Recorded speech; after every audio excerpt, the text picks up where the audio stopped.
ఇప్పుడు ఆ డబ్బులు ఇచ్చేసేయండి ఇమ్మీడియట్గా. 38,000 మొత్తం ఊర్దంతా ఇచ్చేయమంటాం. నేను అక్కడ అనౌన్స్ చేస్తాను. ఇప్పుడు ఇచ్చేసేయండి, ఉంటే చెక్ ఇచ్చేసేయండి అమ్మాయికి మాత్రం. ఇల్లు ఎప్పుడు కట్టారమ్మా? 2017లో మాకు శాంక్షన్ అయింది సార్. ఇల్లు కట్టుకోమని ఆర్డర్ వచ్చింది సార్. 2018లో పూర్తయిపోయింది.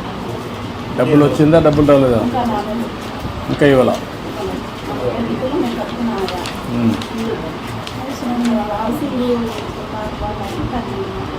ఇప్పుడు ఎంత రాలేదు మీకు? 40,000 రావాలా? బేసిక్ గవర్నమెంట్ లాగిపోయింది, మళ్ళీ మన దాంట్లో ఇస్తా అన్నారు.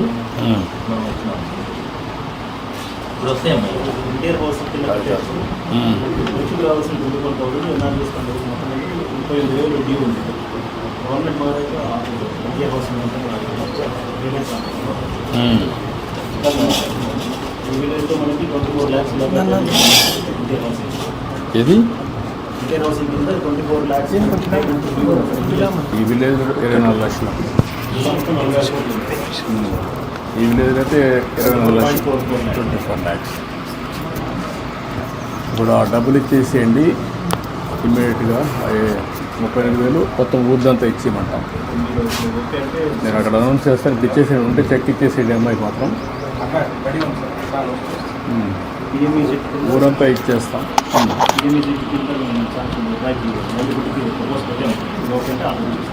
ఏం ప్రపోజల్ పెట్టారు?